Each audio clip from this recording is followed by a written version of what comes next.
we have with us someone who started his journey in mobile app from back in 2011, and he got multiple apps in the top charts of App Store and Play Store. He got multiple downloads to those apps, and he got organically, and he got his app multiple apps featured on App Store and Google Play, and he also got app ranked in the App Store using his organic strategies, App Store optimization. And his name is none other than Steve Young, and he is now helping other companies and other people on how to 10x their app downloads. So welcome, Steve. Thanks, Dervish. Thanks for having me, man. I'm super excited to be here. I'm super excited to have you. This is first interview, man.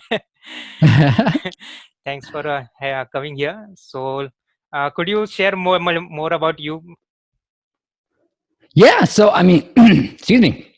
I started in the app space in 2011, decided to start a podcast because for me, I was always doing it on the side. You know, a lot of people I talk to, they're either just starting out or they're doing it on the side. And I just I was like, I want to do a podcast. You know, I listened to a lot of podcasts and I was like, I would love to do one. And I didn't want to do on general business. And so it finally hit me one day that it's like, oh, I have an app business that makes, and at the time it was making like $500 to maybe $1,500 a month. So just on the side, it was nice. And I was like, you know what? Apps are growing.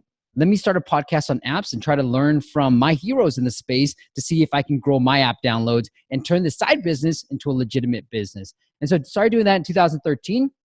And then 6 months after starting the podcast, I ended up building up an audience who then started coming to me for marketing help. And so after that, I had the confidence to then say, all right, I'm going to go out on my own. I think there's enough clients here. Now, Dervish, I thought because of the podcast, I was just going to be building apps, of creating more apps. You know, I found out that the path that I actually took is helping clients with their app downloads. So primarily ASO, Apple features. We do a little bit of paid acquisition, but more the organic downloads and coming up with different hacks and growth hacks that allow an indie developer to really grow downloads without spending a lot of money.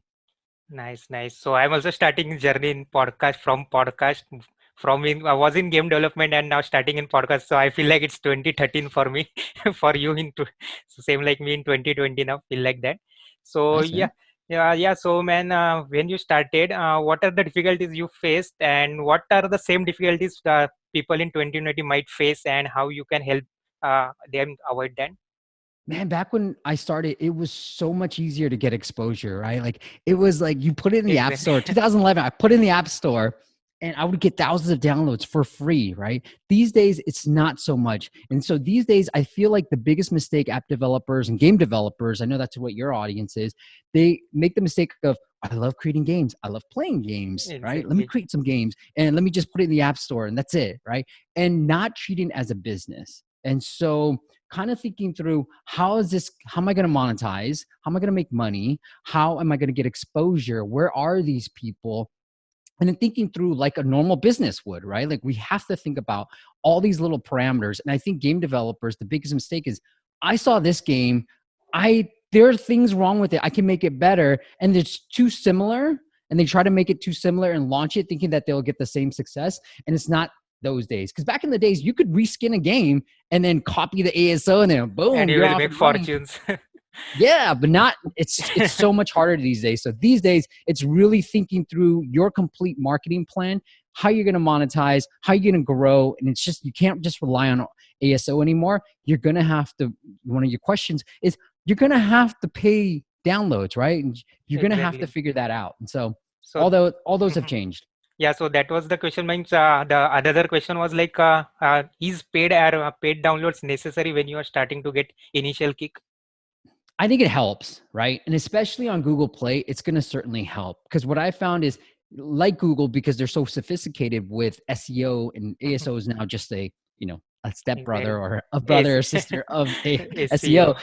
Yeah, it takes time, right? Like Google, you can't Right. just launch a website and boom, you're on the first page. And so it takes time. Like having those paid downloads certainly help with getting that traction, getting the algorithm going for Google Play. So all that helps. I know a lot of people can't afford it, but yes, if you have the budget, that's what I would figure out Mhm. is people spend so much money on developing and not saving enough money for the marketing side. So have a little bit of budget Mhm. that you can spend on marketing too. And how much minimum one should invest in paid? I say anywhere from 500 to $1,000. If you can afford 1,000, I would do it, because here's how the big game developers do it, right? They soft launch in the country and they try to get the first 1,000 users, and then they try to get the next 5,000, and then the 10,000, right? And Right. sometimes they're rich, like they'll just scrap the game if the metrics aren't Exactly. holding up, treating it like a business, right? If the metrics and the LTV and the retentions aren't holding up, they'll be like, you know what, we spent a lot of money on this game, but we're just going to can it. And so that's why I tell game developers, try to get their first 1,000 downloads and just see what happens to the users. Are they sticking around? Is this a hyper casual game? In a hyper casual game, you're not going to have a long time retention, right? You're not going to Exactly. worry about day 30, day 90. You just want to make money quick in that day 17 or day 14 time frame. And so you want to recycle as much as possible. And that's where having that paid acquisition helps. So really thinking through like a business. If I'm hyper casual, I'm going to have to focus on the first 14 days and making as much money as I can during those days. And then if I'm more mid-core type of thing, like, like a match 3 type of game where people are going to come back routinely, then you got a longer life cycle. So maybe you're not going to show ads right away. You're going to sort of slowly build in the Right. monetization as they go, because you want them to be sticking around a lot longer. True, true. So means like you give example of big companies. So who are in indie game development, who are having minimum budget or little limited budget. So they are not means they cannot afford to spend means thousands of dollars. So what are the KPIs they should keep in mind while getting paid downloads? Like if you are how much retention they should go after before stopping the paid ads or before scaling the paid ads or something like that KPIs. Yeah. So the retention numbers that I would try to aim for are probably going to be anywhere from 30 to 50% for day one. Okay. And then when you get to that day 30, you're Hmm. trying probably aim for that 10 to 20%.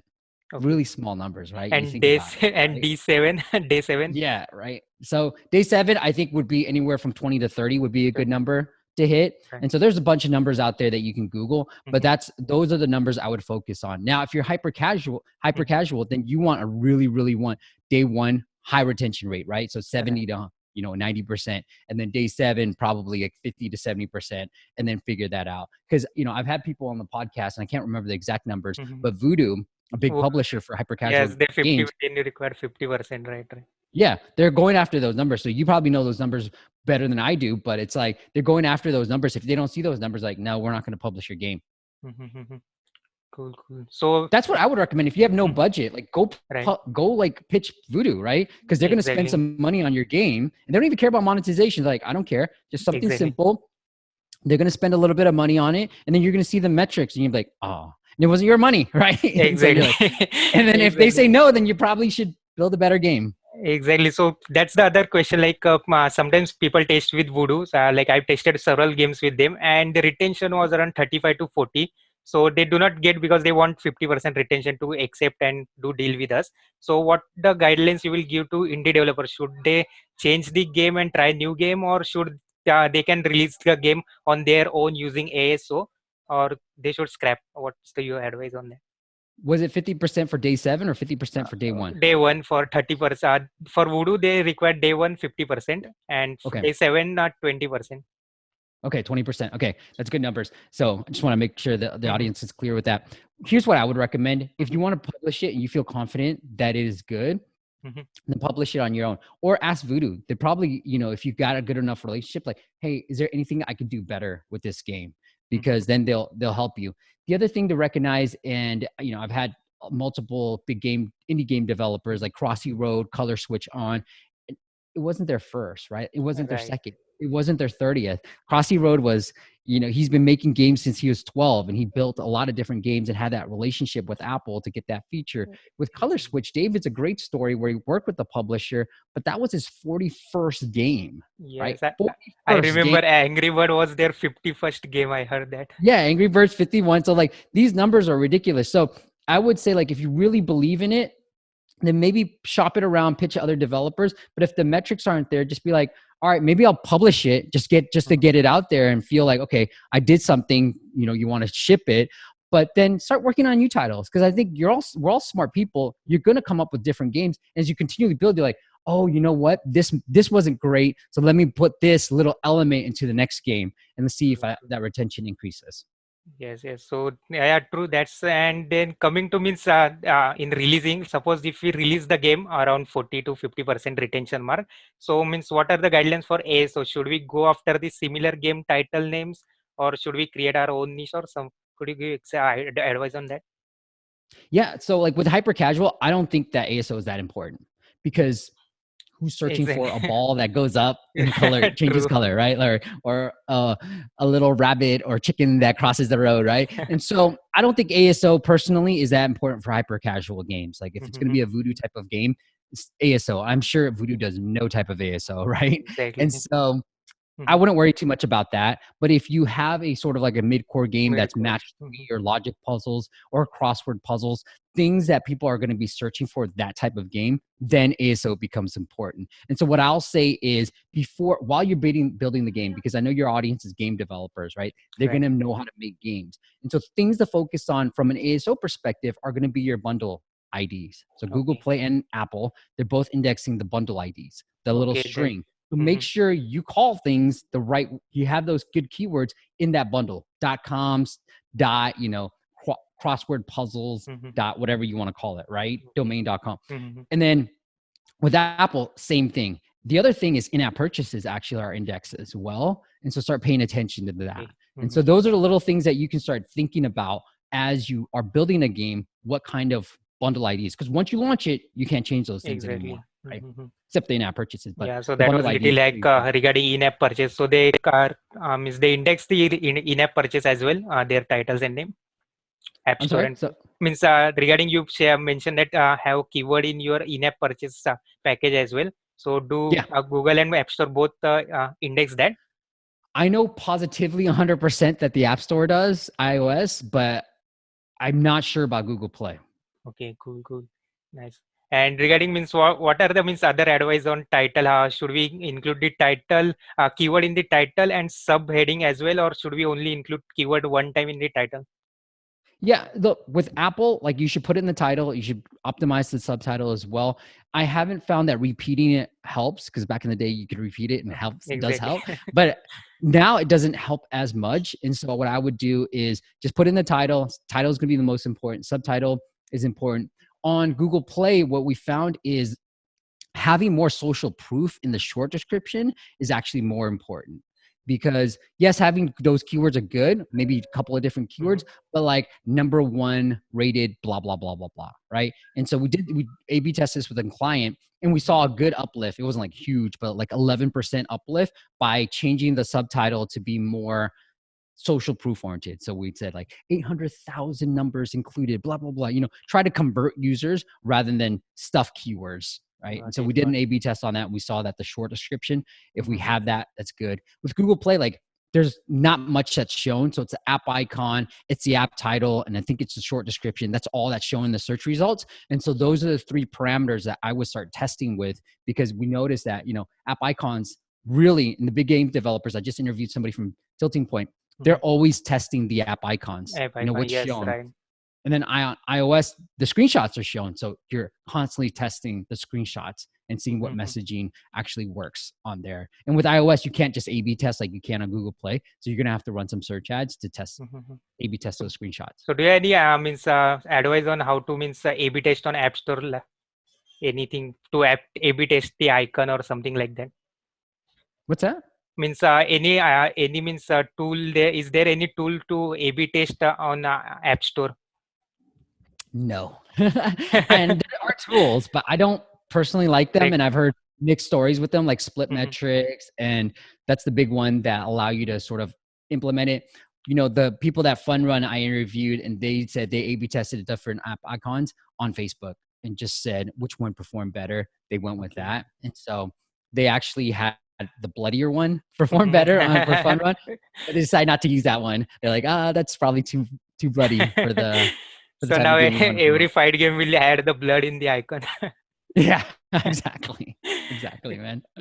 Nice, Yeah. nice. And regarding the Google Play Store description, I read that you have to include the five times keyword. Keyword you have to include five times in the description. Is that true, or what are the numbers? It's not, I don't think it's the amount of times, it's the density. Okay. So anywhere from 2 to 3%. Mhm. is the optimal way of presenting that.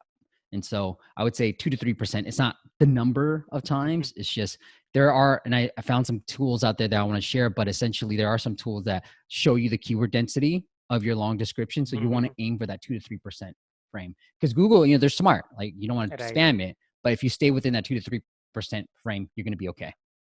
Cool. Cool. Thanks, man. And Yeah, brother. yeah, couple of more questions. So the another question is, how do you means find the latest trends on mobile apps or games in general? Like what will be the upcoming trends in the 2020? We should look for. Yeah, so I've actually got a podcast going up today with, I would check out Game Refinery. I think they're really doing a cool job. They're like game analytics for game developers and they show Mhm. you like the first time experience. So from a monetization standpoint, we talked a lot about rewarded videos, obviously, and then the battle pass system. And Okay. so I'm not too familiar with the battle pass system, but I would read up on it and the fact Mhm. that, Fortnite made it popular, Clash of Clans, all these humongous games are putting in battle pass systems. So they're more seasonal and they Mhm. help with that conversion aspect Right. of it.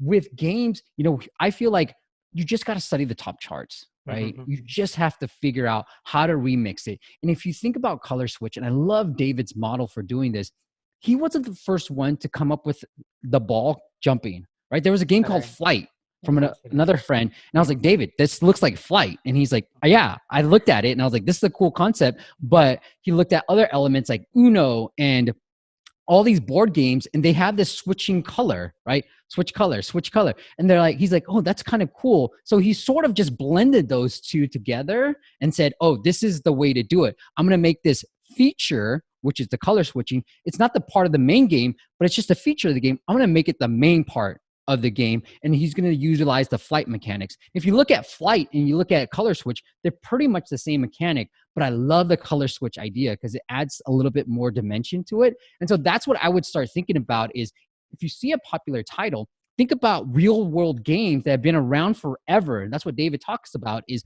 real world games like Uno, Mario, Super Mario, all these things that have been around. How can you bring different elements into a game that you're like, this is pretty easy to build?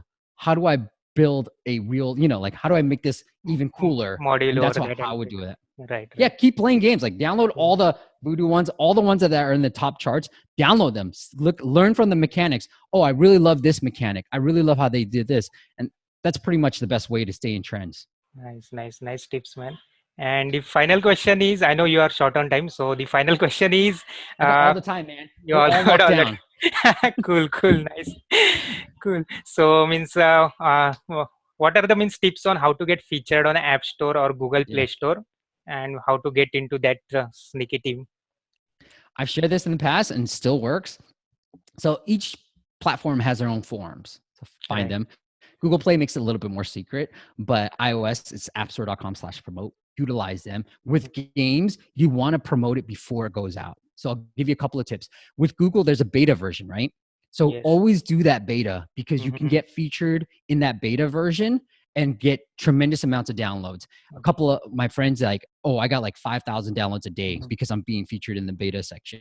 He's like, he didn't even want to launch, right? Dervish, he's like, I'm not launching because I don't want to get those downloads away. So it got it automatically got featured, or he posted some email to Google or something. Yeah, no, he got featured just because Google saw it, right? Google's more Nice.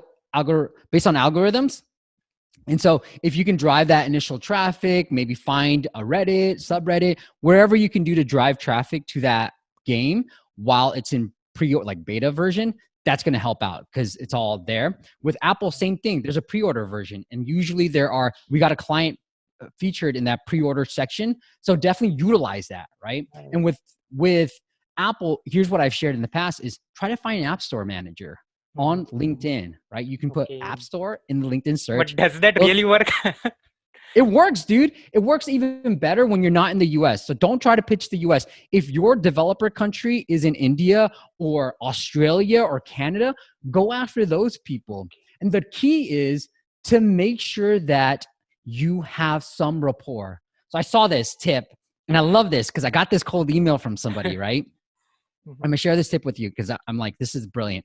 So they're like, hey, Darvish, love your YouTube channel. Your interview with Steve was amazing. So you want to build a little bit of rapport, right? So on LinkedIn, you can do a lot of this. You're like, where did they work? Keep it short, right? Here's what's cool about it, but build rapport from the very start. You don't want to be like, hey, Darvish, look, can you look at my game and feature us? You don't want to do that, right? You want to build a little bit of rapport. Be like, hey, something cool about them that that makes them do research, right? And then the PS is the person that PS me was very valuable. PS. So he said, PS, my aunt went to UC Davis. And that's the same college I went, right? So I know that he did some research. And secondly, I have no way to verify who the hell his aunt is, right? And so you can be like, my cousin went to UC Davis. It's like, I don't even know which cousin you're talking about, and I have no way to verify. So instead of him saying like, I went to UC Davis, which I can easily verify, he said, my aunt went to UC Davis. I was like, that's a good one. Nice. And then I'll give you another tip. So one app store manager that I reached out to personally, I searched for him on LinkedIn. All this takes like 5 minutes if you want to put in the work, right? I went on his LinkedIn and I found out that he met Tony Hawk. Okay. So I was just like, and I kept searching, right? I didn't want the latest LinkedIn post because that's too easy, right? So I just kept scrolling, something looking cool, something cool. I was like, oh shit, he met Tony Hawk, the skateboarder. And so my subject line was, you met Tony Hawk, like exclamation mark, right? And then I was like, hey, Jordan, blah, blah, blah, blah. And I made that pitch. And then he replied and he's like, yeah, that's a cool game. I'm going to forward it on. So it's these little things because everybody's getting pitch, but how do you make your pitch stand out? You have to do these little tactics to really make your pitch stand out.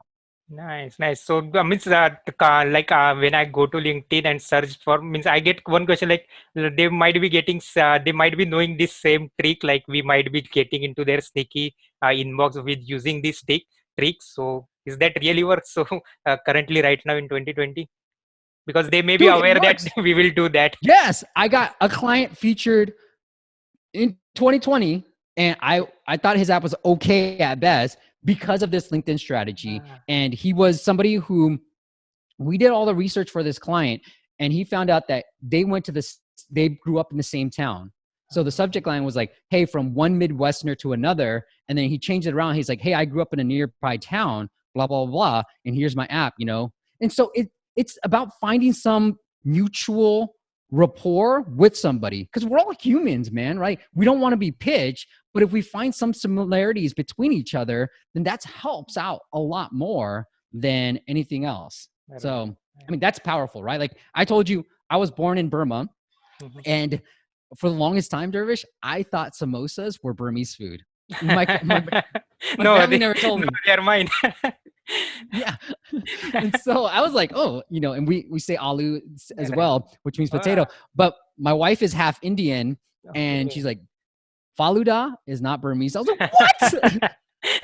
Samosas, not Burmese. I was like, what? Good morning. All my favorite foods, not Burmese food. They're Indian food. So anyways. Cool. Nice, man. So you shared a lot of tricks and hacks with us. Thanks for coming and thanks for sharing. Any parting ways, like what you want to give, any last advice and how people can connect with you? Yeah, man. So I think parting words would be keep building it, right? Like it's never that first one. Maybe it's not your second one. Maybe it is going to be your 41st one like David. Maybe it's going to be your 51st one like the Angry Birds guys. And so your audience has the skills to make these games. So don't give up. Just keep trying, iterating on it, and be quick with it. Like David said, look, I didn't spend a lot of time on this. I just quickly developed the game, showed it off my friends, and got like real good feedback, and then just launched it, right?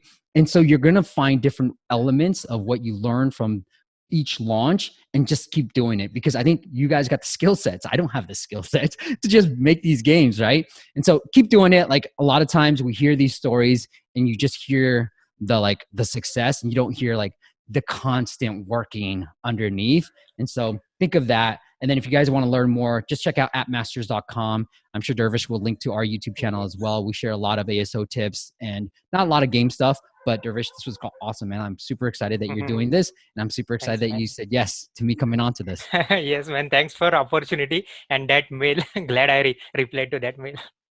Yeah, brother. Cool, man. So yeah, guys, so I will link the appmasters.co in the description. Do check out and do say hi to Steve. He's cool and yeah, really young guy with the young motivation to inspire others and 10x your app and games. So see you.